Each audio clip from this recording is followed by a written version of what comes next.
मला एक गोष्ट तुम्हाला सांगायची की आता मधल्या काळात काही त्या बदलापूरला काही दुःखद घटना घडली, म्हणजे महिलांच्यावर मुलींच्यावर कुठं ना कुठं अन्याय अत्याचार होतात। एक मिनिट हो, तेच सांगतो, मी तेच सांगतो, ऐकून घ्या, तुम्ही बसा, तेच सांगतो, जरा नीट ऐका, माझं बोलणं झालं मग मला बोला। महिलांवरचा अत्याचार अक्षम्य गुन्हा आहे, त्याला माफी नाही, दोषी कुणी असो त्याला सोडणार नाही।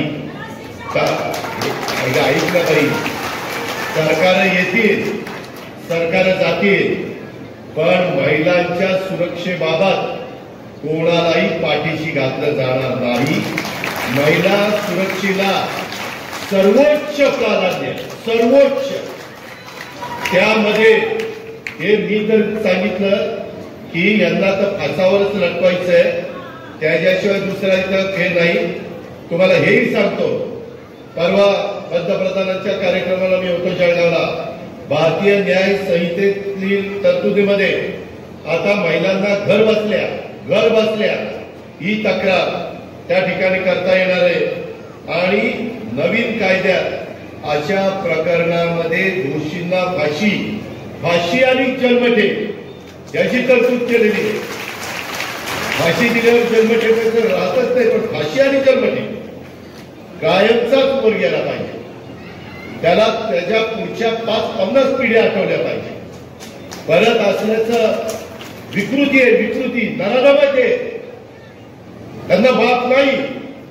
त्याच्या संदर्भामध्ये जे काही EFR सुविधा आपण सुरू केलेली आहे, बऱ्याचदा महिला गावातात कसं जायचं, आता EFR म्हणजे FIR नोंद होत नव्हती, वेळ लागत होता, अडचणी येत होत्या, शाळा असो, रुग्णालय असो, पोलीस ठाणे असो, तिथेही कोणत्याही पातळीवर आता हायगाई होणार नाही। आता जर ह्याच्यातल्या कुठल्या पातळीवर हायगाई झाली तर तिथल्या संबंधित अधिकाऱ्यांना देखील जेलमध्ये चक्की पिसिंग त्यालाही त्याला सोडायचं। त्याच्या घरी बायका पोरं नाहीत का या पद्धतीने वागतात, आणि बदनामी कारण नसताना आम्हा लोकांची होती, आम्ही एवढं कडक वागत असतो। आज माझी माय माऊली तिथे एवढ्या महिलांच्या सांगते की आमच्या सुरक्षेला सर्वोच्च प्राधान्य द्या, काय तिथं चुकलं? अगं बाई, कठीण आहे, तुझं बरं करतो, तूच मला सांगतो। त्याच्यामध्ये या पद्धतीनं आपण पुढे चाललेलो आहे, आणि या संदर्भात केंद्राने पण कायदे करत केलेले, राज्य सरकारने पण करत केलेले, आणि आम्ही पण ठरवलेलं आहे त्याच्यात कुणाची हायगाई करायची नाही।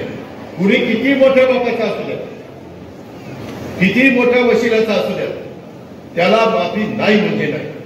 आणि आताच्याही काळामध्ये माझी पुन्हा महिलांना तुम्हाला विनंती आहे, तुमच्या काही कानावर कुठलं काही आलं तर सरळ तुम्ही EFIR करा, त्याच्यामध्ये ही तक्रार तुम्हाला नोंदवण्याचा अधिकार दिलेला आहे।